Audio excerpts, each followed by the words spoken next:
प्राचीन समय की बात है। एक समुद्र के किनारे एक गुरु अपना आश्रम बनाकर रहा करते थे। हजारों शिष्य उनसे ज्ञान ग्रहण करने के लिए दूर दूर से उनके पास आकर रहते थे। गुरु का ज्ञान देने का तरीका भी बहुत ही अनूठा था। शुरुआत में वो अपने शिष्यों को उपदेशों के माध्यम से ज्ञान देते थे।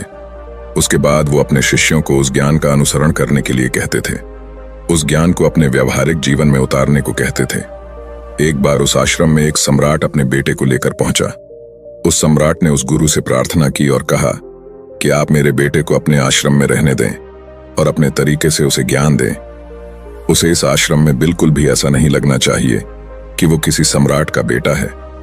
उसे बिल्कुल साधारण शिष्यों की तरह ही ज्ञान देने की कृपा करें। गुरु ने मुस्कुराते हुए कहा कि सम्राट ज्ञान इसी तरीके से लिया जा सकता है। अगर तुम अपने आप को दूसरों से महान समझोगे तो तुम ज्ञान ग्रहण नहीं कर पाओगे।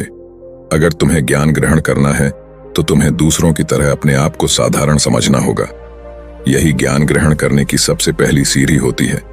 तुम निश्चिंत रहो, आज से तुम्हारे बेटे की जिम्मेदारी मेरे कंधों पर है। यह कहकर गुरु सम्राट के बेटे को अपने साथ लेकर समुद्र के किनारे टहलने के लिए निकल गए। आश्रम के बाकी सभी बच्चे उस सम्राट को देख रहे थे।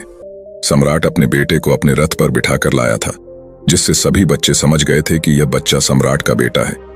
इसी वजह से आश्रम के सभी बच्चे सम्राट के बेटे की तरफ आकर्षित हो गए थे। जब गुरु सम्राट के बेटे को लेकर समुद्र पर टहल रहे थे तो सम्राट का बेटा अचानक फूट फूट कर रोने लगा, क्योंकि अभी वो सिर्फ 12 वर्ष का था और 12 वर्ष की आयु में उसके पिता उसे अपने से दूर करके चले गए थे। ये सदमा वो बच्चा सहन नहीं कर पा रहा था। वो नहीं समझ पा रहा था कि उसके पिता उसकी भलाई के लिए उसे उस गुरु के पास करके गए हैं। उसे रोते हुए देखकर गुरु ने कहा कि बेटा, मैं तुम्हें चुप नहीं करूंगा। हो सकता है कि आज मैं तुम्हारे आंसू पोंछ दूं, लेकिन कल तुम फिर अपने आप को अकेला पाओगे। याद रखना, जीवन में इंसान अकेला आता है और अकेला ही जाता है। जितनी जल्दी जो इंसान इस बात को समझ लेता है, वो उतनी जल्दी आत्मज्ञान के रास्ते पर निकल जाता है। गुरु ने अपनी बात आगे बढ़ाते हुए कहा कि जो इंसान अकेला रहना सीख लेता है, वही खुद से प्यार कर पाता है, और जो खुद से प्यार करना जानता है, वो किसी के भी जाने का अफसोस नहीं करता, क्योंकि वो खुद से ही प्यार करता है। धीरे धीरे तुम आश्रम के माहौल में ढल जाओगे। शुरुआत में तुम्हें समस्या आ सकती है, लेकिन कुछ दिनों के बाद तुम इसे आत्मसात कर लोगे। उसके बाद तुम्हें यही जगह बहुत अच्छी लगने लगेंगी। ये जगह तुम्हें अपने महल जैसी लगने लगेंगी। संध्या हो चली थी।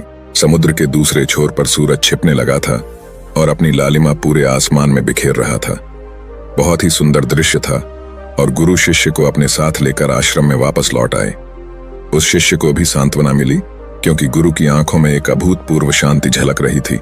और जब हम किसी एकांतवासी गुरु की आंखों में वो शांति देख लेते हैं तो हमारे हृदय से भी सारा भार हट जाता है।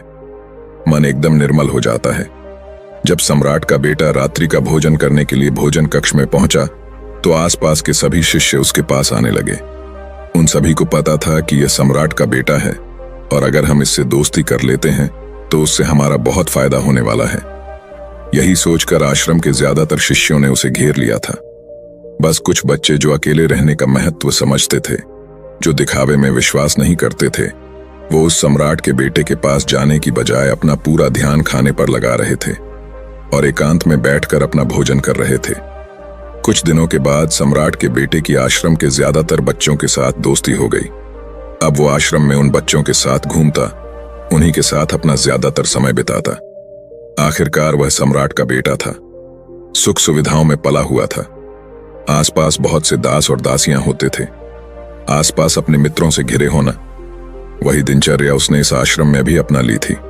ऐसा नहीं था कि गुरु को यह सब पता नहीं था, पर गुरु उसे अलग तरीके से ध्यान देना चाहते थे। बच्चों को ज्ञान आप उपदेश देकर नहीं दे सकते, उन्हें साक्षात्कार कराना होता है। उसके बाद उन्हें वो बात समझ आती है जो आप समझाना चाहते हैं। गुरु को ये बात पता थी कि अगर मैं इसे बोलकर बताऊंगा तो ये कभी समझ नहीं पाएगा। मुझे ऐसे दिखाना होगा, इसे एहसास कराना होगा कि अकेले रहकर तुम अपनी शक्तियों को जान पाओगे।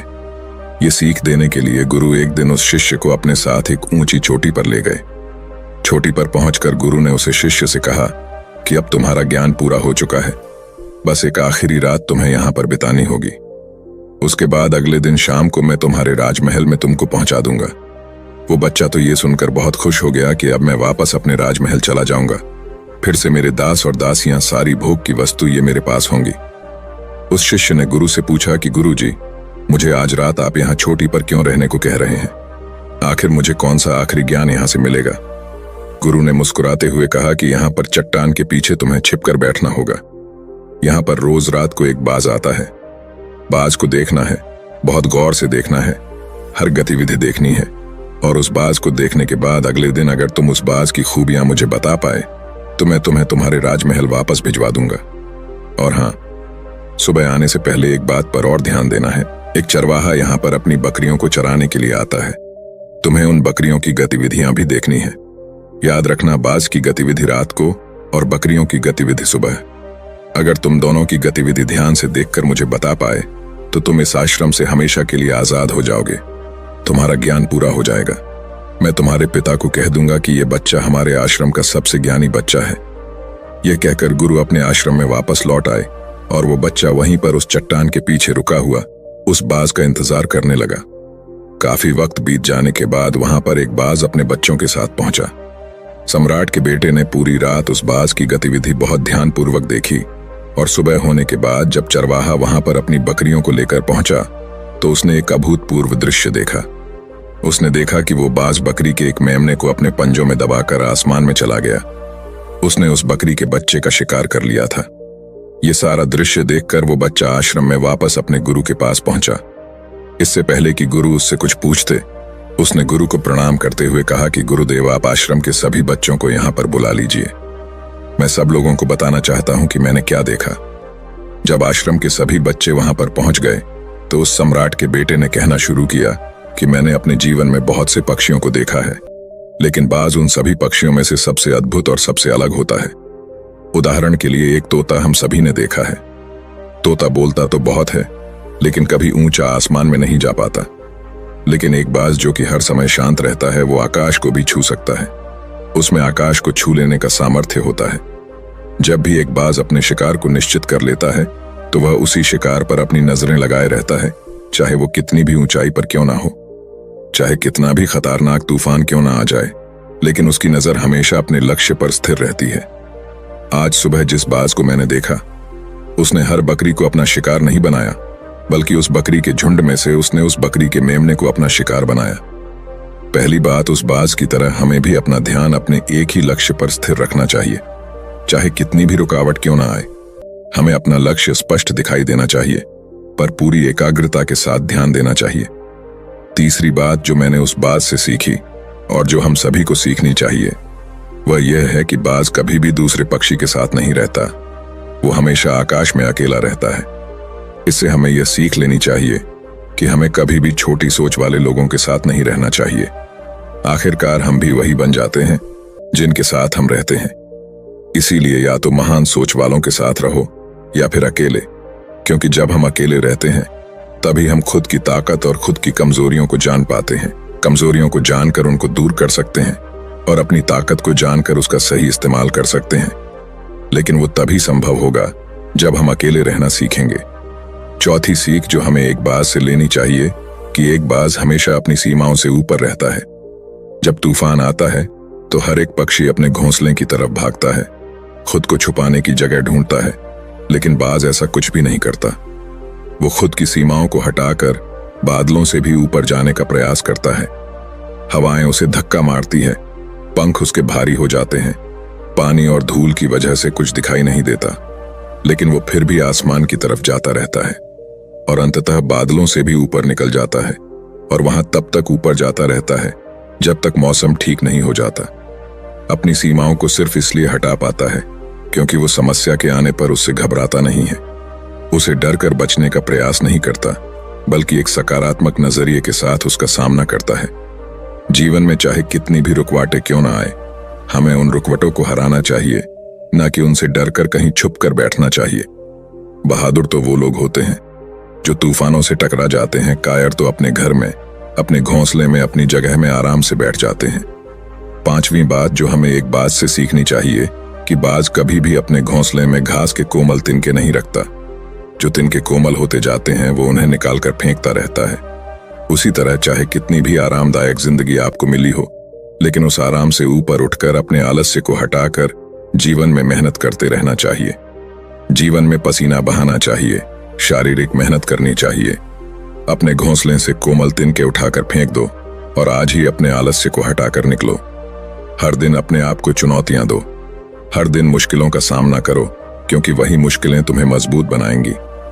जंगल के राजा शेर को भी झुंड बनाकर शिकार करते हुए देखा जा सकता है, लेकिन बाज हमेशा अकेला शिकार करता है, क्योंकि वो जानता है कि झुंड में रहना हौसला तो देती है मगर साहस छीन लेती है। आदमी को हमेशा अकेले ही आगे जाना होता है।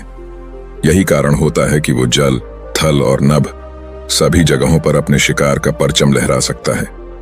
बाज की उम्र लगभग 70 साल की होती है, लेकिन 40 साल में ही उसका शरीर पुराना हो जाता है। नाखून उसके पैरों में धंसने लगते हैं, पंख उसके शरीर में चिपक जाते हैं, उसकी चोंच खराब हो जाती है, उसका शरीर भारी हो जाता है। ऐसी स्थिति में शिकार करना तो क्या, जीने की भी हालत नहीं रहती उसकी। ऐसे में उसके पास सिर्फ 2 विकल्प होते हैं। पहला, या तो वह खुद की इस अवस्था को स्वीकार कर लें और भूखा प्यासा मर जाए, किसी दूसरे जानवर का शिकार बन जाए, और दूसरा विकल्प यह होता है कि वो 6 महीने एक बहुत ही दर्दनाक प्रक्रिया से गुजरे और खुद को फिर से पहले जैसा मजबूत बना लें। लेकिन बाज दूसरा विकल्प चुनता है।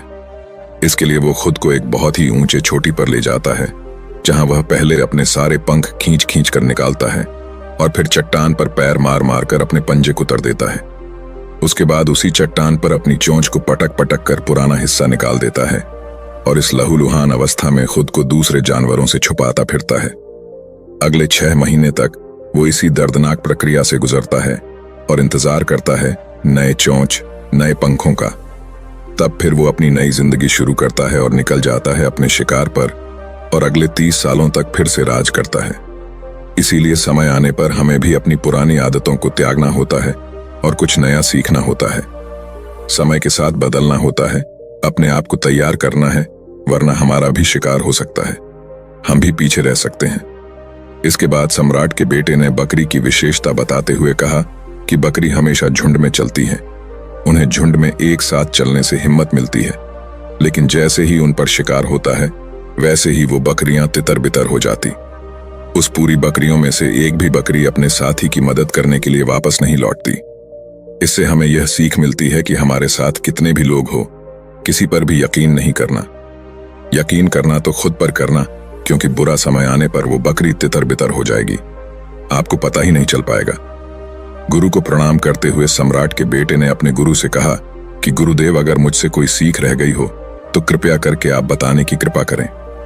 गुरु ने सभी बच्चों को संबोधित करते हुए कहा कि ये सभी बातें जो अभी इस बच्चे ने बताई हैं सब सही है, लेकिन ये सारी खूबियां आप लोगों में तभी पैदा हो पाएगी जब आप अकेले रहने का अभ्यास करेंगे।